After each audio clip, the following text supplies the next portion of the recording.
It all started with 5. It was 5 women who served as the founding faculty in 1929. Rather small number for such a great task, wouldn't you say? We look around us now. We see this vibrant institution, now hundreds strong, spread out over several buildings, offering multiple degrees. Our college, 22 years old in this year of 1952. 22 years. What a journey it has been. Some will tell you that it's a wonder it started at all. And there have been days, I assure you, when I would have to agree with them. But let our college serve as a shining example that good ideas, important ideas, ideas that serve the needs of the people cannot be restrained forever. When the need arises, be assured, the Sisters of Mercy know how to listen and respond. Quite simply, that's what we do. And that, in a nutshell, is how we come to be here today. But you did not ask for the nutshell version of history, did you? No, for you are true scholars, and you like to consider the whole of things. You understand that history is complex. So, today, we shall consider the complex history of the founding of this college. You might ask, why should this matter to us today? What can we possibly learn from it? These are very good questions. I think if we look more closely at the story, you will get your answer. If you asked someone else to speak about the founding, they might send you directly to the library, tell you that the answer lies in the archives. Of course, because I am a teacher very much interested in history, I do highly recommend that you plan a visit to the library archives, where the documents have been expertly filed away. Quite interesting. Keep it in mind for the next day you find yourself free of obligations. But even if you were to review all the documents like a proper detective, that would only be one perspective, wouldn't it? For as even our most expert librarians and detectives will agree, there's a great deal more to a place than its documents. Perhaps we should start by thinking about history more generally. Now, if I say to you, tell me about something historical, tell me of an important event in the past. You might tell me about a great war that has been waged, complete with dates and proclaimed winners. Or rather, if you are more of an abstract thinker, you might tell me about a monumental cultural shift. Rather, if you possess a more literal mind, you might bombard me with more tangible developments, the breakthrough architecture of a building or the engineering of a bridge. And any, of course, would be right. But we must remember that in its essence, history is the story of people's lives. It is a record of actions and choices made by individuals, sometimes choices made for individuals. But it is nonetheless, most importantly, a record of the manner in which people used their abilities within a particular set of circumstances. Isn't that marvelous? When you think about it that way, we are all making history, aren't we? Even when we're a bit tired and we aren't feeling particularly heroic. Even when we aren't sure where we are going. We are making choices and our lives are taking shape, and our actions are becoming a part of a chain of events that will ultimately define us and our time here. Therefore, we have no reason being intimidated by history, for we are all a part of it. And if you remember nothing else from our time here today, please remember that history is the story of people taking bold action in the world, and that sometimes those people are women. This college was started by 5 bold women, and that is how we shall start our story today.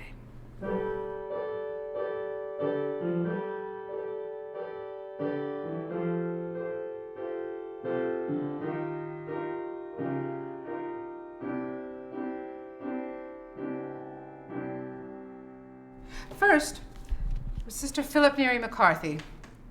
She taught at several parish grade schools and 3 high schools before she joined us. She also held a post with United States Steel. It was because of Sister Philip Neary's efforts that we had a system for record keeping when the college opened its doors. She was an extraordinary record keeper. Now, you might not think that record keeping is the most glamorous of achievements. Well, you may be right there, but I assure you that a proper record-keeping system is the difference between a functioning institution and utter chaos, take my word. Sister Philip Neary earned a master's in business administration from Duquesne University in 1932. Now, this was a time, mind you, when that sort of scholarly achievement was highly unusual for a woman. She established a 4-year secretarial studies program that was very popular with the students. Secondly, Sister Eustochia McCormick. She also studied at Duquesne University, but that was when it was still called Holy Ghost College. She then went on to Catholic University of America in Washington, D.C., and she earned a Master's of Administration from the University of Pittsburgh. Again, I must say, this was remarkable for a woman at that time.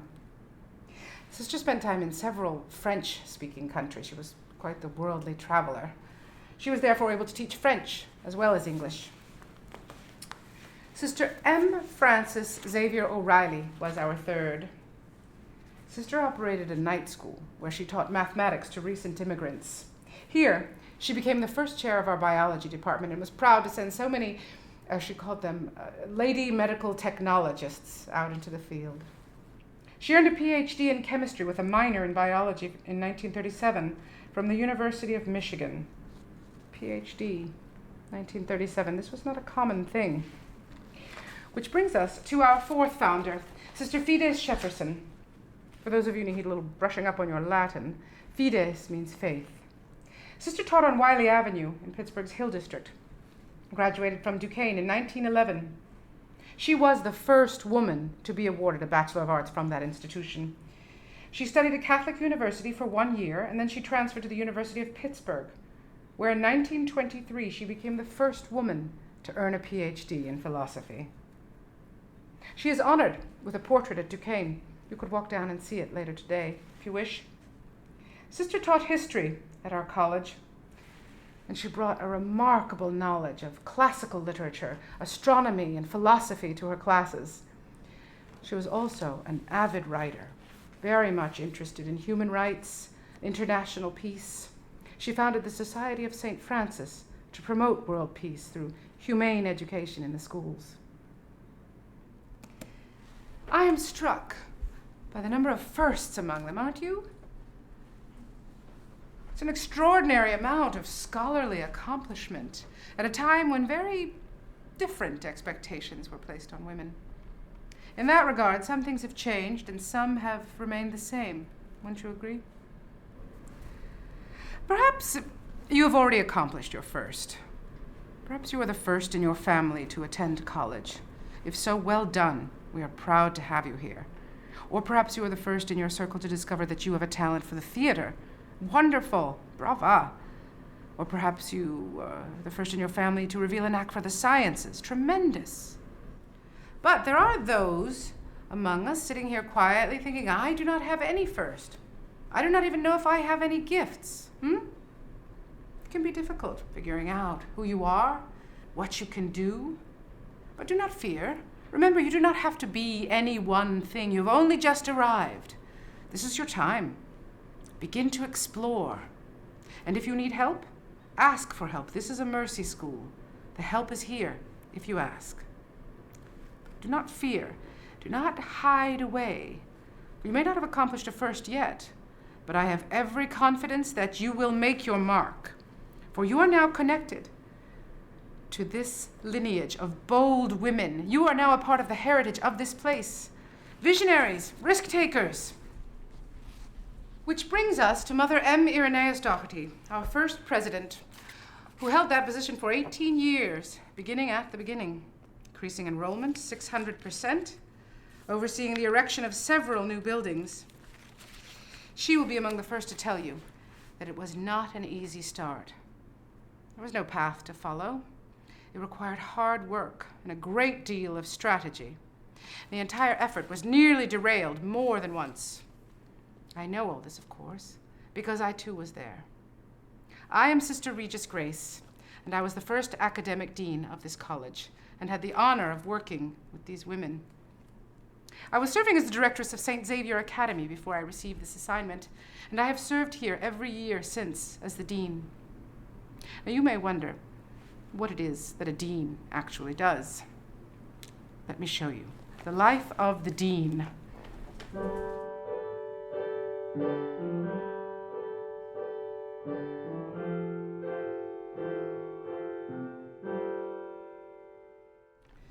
Mrs. Ellen D. Sutton, Hudson View Gardens, New York, New York. The course we wish will be for teachers in the elementary schools. Most sincerely yours. Sister Catherine Marie, Dean, Mount St. Vincent College, New York, New York. Please send a copy of the system of promotions and salary allotments worked out by your college. Most sincerely yours. St. Vincent's Seminary. Dear Father Nepomucene, we seek the following titles for our library: Patrologia Latina, Monumenta Germani, Grammatica Latina, Sonata Sanctorum. Most sincerely yours.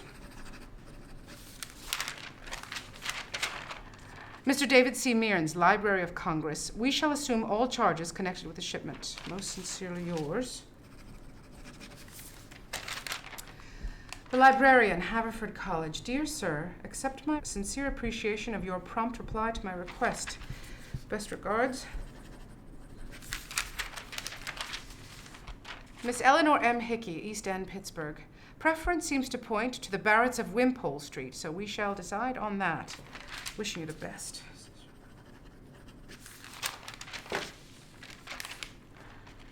My dear Mrs. Silverman, I am sending a check for $2 to cover membership dues in the Allegheny County Scholarship Association. May I take this opportunity to congratulate you? Most sincerely yours. The Charles H. Eliot Company, Philadelphia, Pennsylvania. Dear Sirs, we wish to have a seal made for use in printed letterheads, programs, bulletins, etc.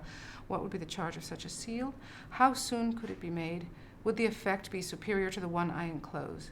I shall appreciate a prompt reply. Sincerely yours, Sister M. Regis Grace. My mornings are spent with correspondence just like this. And then, each afternoon is filled with one knock on the door after another, with this question and that, faculty and students alike. It is an absolutely endless stream of details and concerns, all to keep the college afloat. That is the life of the dean. It is a job that uses every part of me, every scrap of intellect, every ounce of humor, every attempt at charm, and every drop of patience that I have got. And it has, from the moment I first stepped into this position. It was early morning on another August 15th. We receive our assignments annually on that day. Actually, it begins on August 14th, when all of the sisters pack up their trunks. We pack up everything we have, and then, come morning, we gather in the community room, and Mother Superior reads off our new assignments for the year.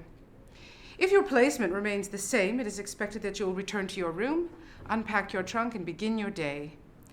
If you receive a new assignment, it is expected that at the end of the meeting, you will say your goodbyes and head out to begin your new work. On this morning, you might wake up as a teacher and go to sleep as the director of an orphanage, so it is important to be ready for anything on the morning of August 15th. This willingness to pack up and go, is part of our calling. We practice our readiness to embrace the new thing, whatever that might be. We pour our hearts into our work. We offer our best selves through our actions and our intellect, and in this way we come to care deeply for a place and its people. And then when we are called, we let go and invest in some place new. We care very deeply, and we let go.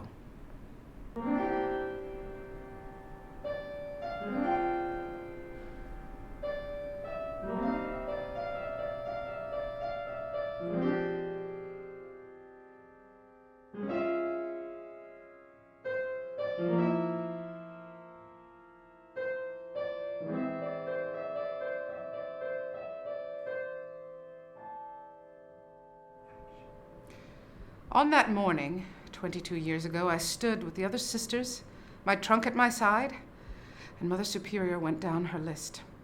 When she got to me, she announced that I would be the founding dean of Mount Mercy College. And then again, and again, and again. You can imagine how deeply I care for this place now, 22 years. It is my greatest hope that each of you should find a job or a calling in your life that uses you up like this.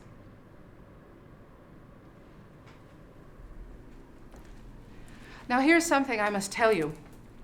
When I became dean, I held a Bachelor of Arts from Carlow University, a Master's from Notre Dame, and I was working toward my PhD in philosophy from Notre Dame.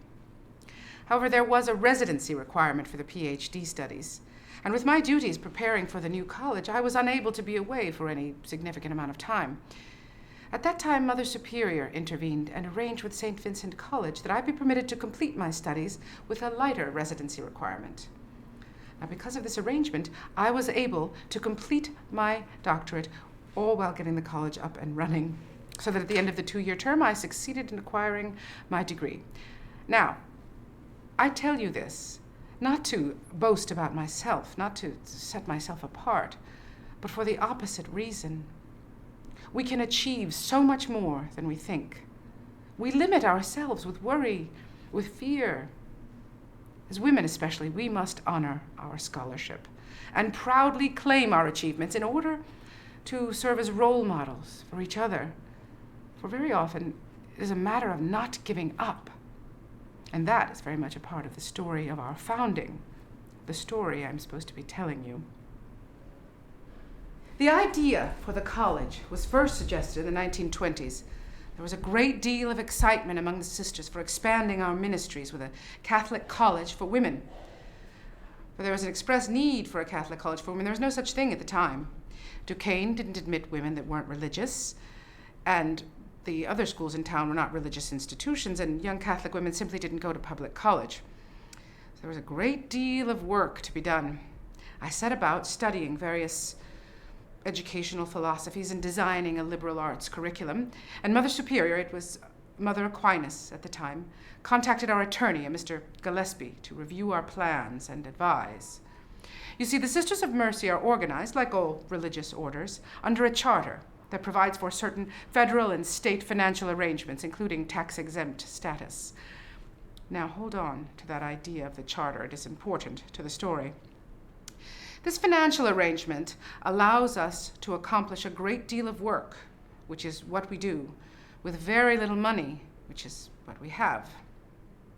Now, on the day Gillespie's letter arrived, a special meeting was called, and the letter was read aloud.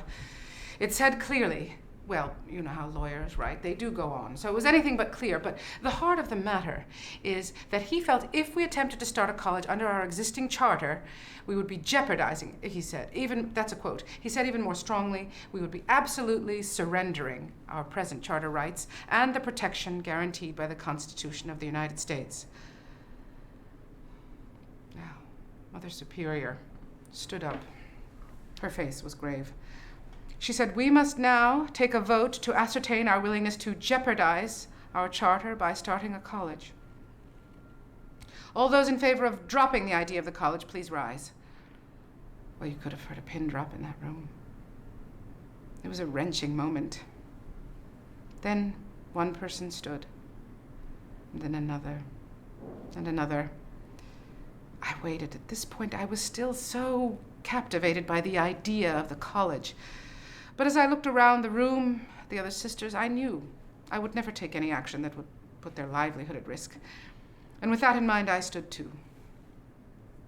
Shortly after, His Excellency Bishop Boyle suggested that we apply for a second charter, but Mother Aquinas remained of the opinion that the project should be abandoned. And so it was.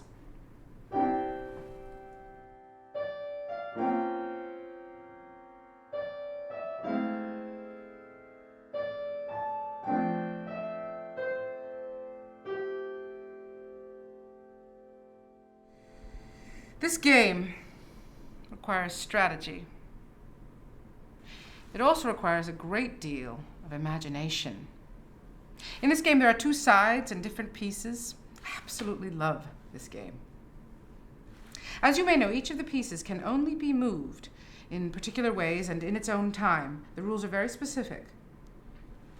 In that way, it is not at all like life. But in the game of chess, it can happen that just when you think you have no options left, just when you think the game might be over, it can happen that a new opening is revealed, an opening that you did not see a moment before. Perhaps you shifted your focus or a move was made, and now you can see an opening that allows the game to continue moving forward.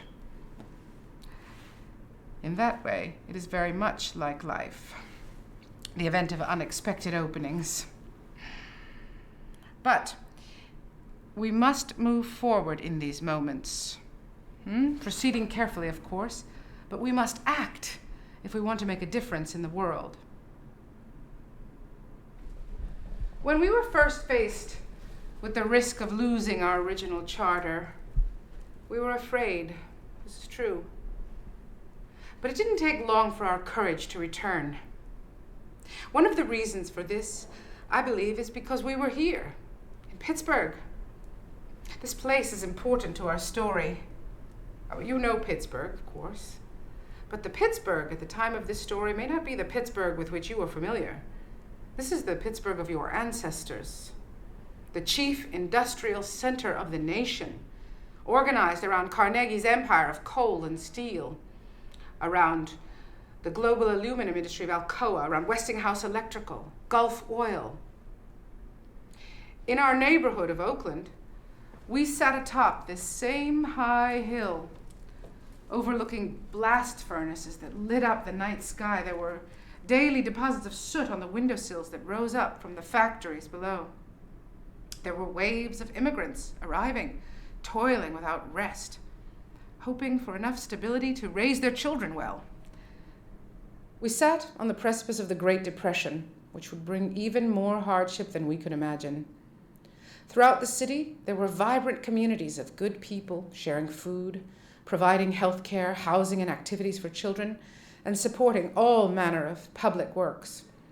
We were part of the 7th largest diocese in America, with over 300 parishes, and Catholics of Croatian, German, Hungarian, Italian, Polish, Slovakian, and Slovenian, and Irish heritage. Let me be clear. As far as starting a college goes, there was no sense in it. There was no money. There were no buildings waiting to be filled, no endowment to provide a safety net. People were grateful to find a day's work, let alone reach higher for a college education. In some ways, it was a time of great scarcity and fear. People would say there was no sane reason for proceeding, except for the fact that people in Pittsburgh expressed a need for a Catholic college for women, and the fact that the dream of the college burned brightly within us. And then our opening was revealed.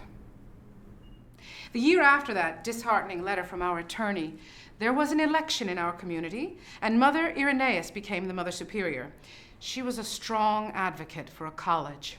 And then another opening in the form of our chaplain, Father Hannon, who also happened to be a law student, and brought up the idea again of the second charter to create the college as its own entity.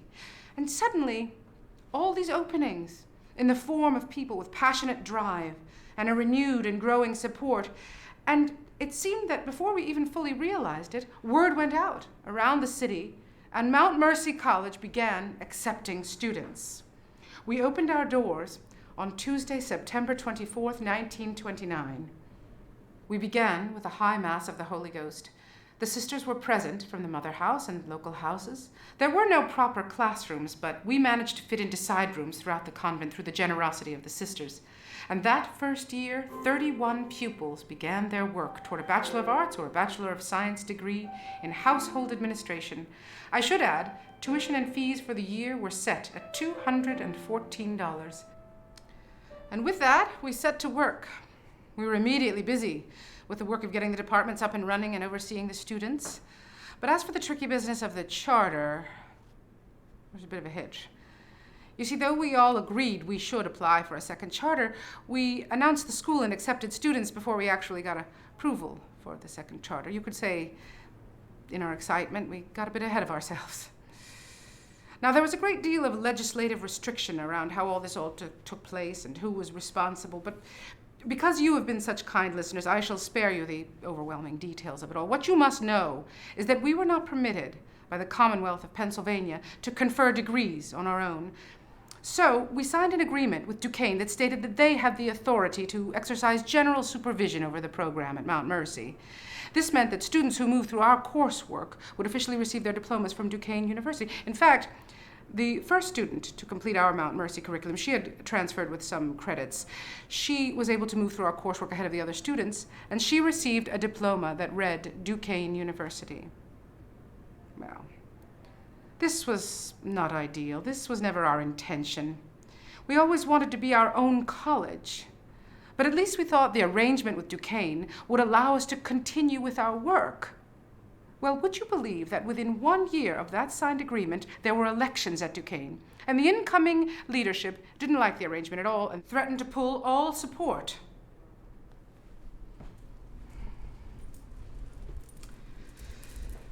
It was quite a difficult situation. From what we could tell, we had two choices. We could either give up the college entirely, though what a heartbreak that would be, and what a disappointment to our students. Or we could take the big risk, the risk we had been avoiding thus far, and go ahead and apply for an independent second charter that, if it succeeded, would give us full autonomy and control over our own doings. If it failed, well, we weren't sure what would happen, but we were quite certain it wouldn't be good. Then, after we fully discussed it, we looked into our hearts, and we knew we had to move forward with faith and take the risk. We chose 9 board members and drew up a second charter. We applied for a title in the office of the Secretary of the Commonwealth. And within the year, Mother Irenaeus and I were summoned to Harrisburg to appear before the Pennsylvania State Council of Education. We stood together before the assembly, answering all manner of questions. We told them about our work. We told them about our dear, devoted students. And then we waited for word. After what seemed like hours, one of the legislators came up to us and told us in no uncertain terms that our charter had been accepted. In an instant, Mother Superior and I rushed to the post, where we sent off a telegram to Mount Mercy Convent from Harrisburg, and the telegram stated simply, "Mount Mercy Charter granted," and was signed simply, Mother Superior. But be assured that the plain verse of that message does not reveal how much joy filled us on that day. And if you are still asking, what can we learn from studying this history? I will tell you this: never wait for someone else to tell you what you can do. It was only 3 months later, 4 years after we first began teaching courses, that we conferred full bachelor degrees to our first graduating class under the name of Mount Mercy College. True scholars, true women. It is a balanced life.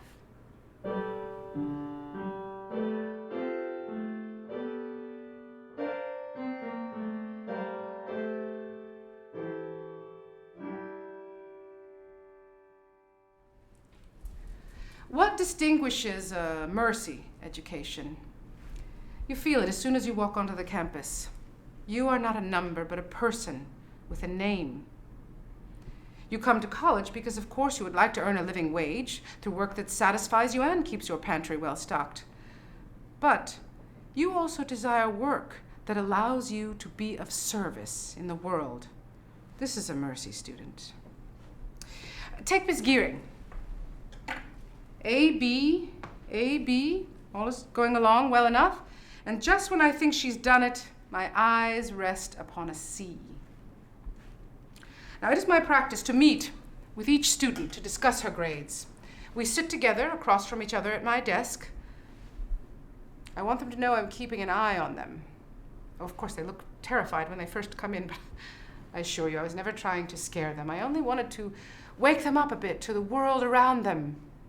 If she were here right now, I should ask her what she has to say about this situation. I should expect her to say, there will never be another C. She's got great potential, should not be allowed to squander it. You see, this is one of the benefits of a mercy education, all this individualized attention. Now, Miss Ryan, heavens, B, A, B, C, C, this is a slippery slope. She has sat before me in the past and smiled sweetly and said, yes, sister, I'll do better, sister. And I believe she can. Her other professors believe it as well. What is important here is that Miss Ryan believe it. Like Miss Ward. Good work this term. She's brought her grades up. She's holding consistently. Her teachers report that she is pleasant, intelligent, and reliable.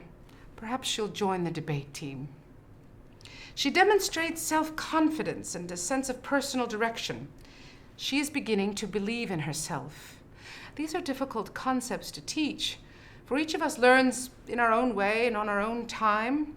But I want each student to leave here with a sense of mastery over her own life. Now, I have a letter here from a young candidate seeking admission, a Miss Friedel. Her average rating on tests does not place her among the award group of students. However, I have no doubt she is college caliber. I've asked her to send along her grades, and provided that her coursework was college preparatory in nature, she shall be admitted without condition. I hope she does follow through. We do so need intelligent, competent, educated women in the world today. True scholars with complex and thorough knowledge, with a firm grasp of principles, a just judgment, and a well-trained power of reasoning, and a cultured appreciation of all that is good and true. And true women with a well-developed sense of duty to God, to themselves, and to their fellow creatures.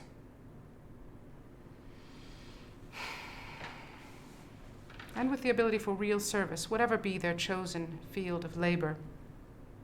That's the philosophy that has guided 22 years of graduates, scholars and women out in the world doing good work.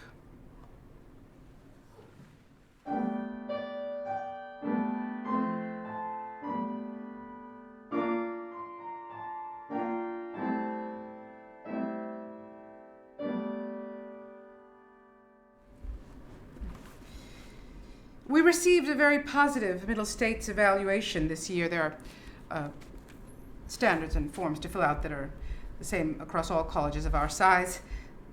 It's quite funny. In ours, they credited me with Dean of Instruction, Coordinator of Programs, Immediate Supervisor of every department head, Dean of Women, my duties as Professor, and Acting President. Oh, and they made a special note that I had a supervisory relationship with the Business and Public Relations offices, and that I personally cleared every admission.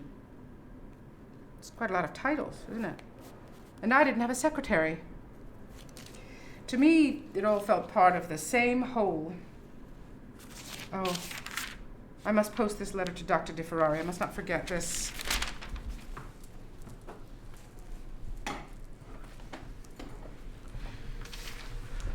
Dr. Roy J. DeFerrari, Secretary General, Catholic University of America, Washington, D.C. Dear Dr. DeFerrari, Mother Irenaeus and I have studied your report carefully and will immediately set about effecting some of your suggestions. We appreciate your positive evaluation of our college and believe that the specific recommendations can be carried out. Those necessarily involving space expansion, I fear, will not so quickly find solution. We will have to make do with our overcrowded rooms for now and expand as the opportunities and the resources arise. The sisters join me in sending you greetings. Most sincerely yours, Sister Regis Grace, Dean.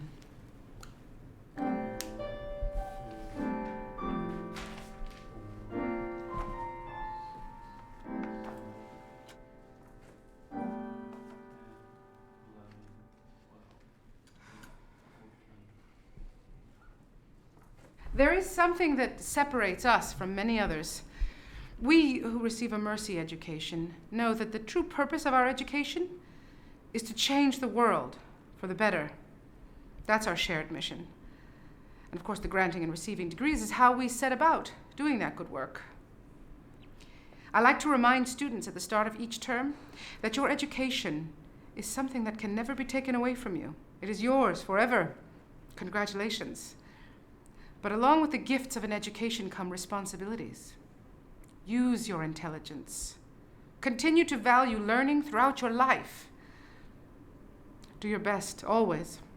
Then stretch yourself to do better. And go the extra mile to work for the poor. It is good for me to remember that this day. I have received my new assignment. And in a few moments, I'll be moving on from this place.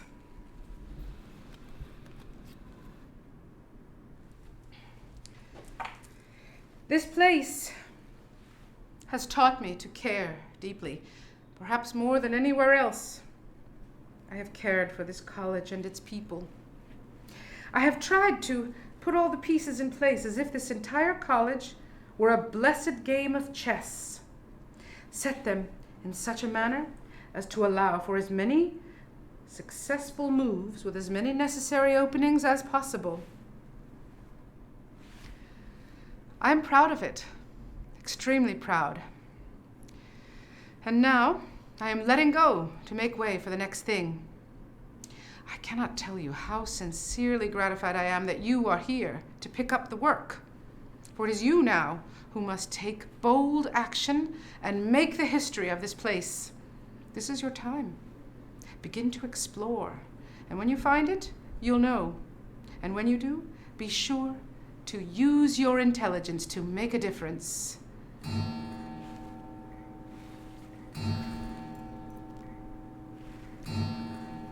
Very well then.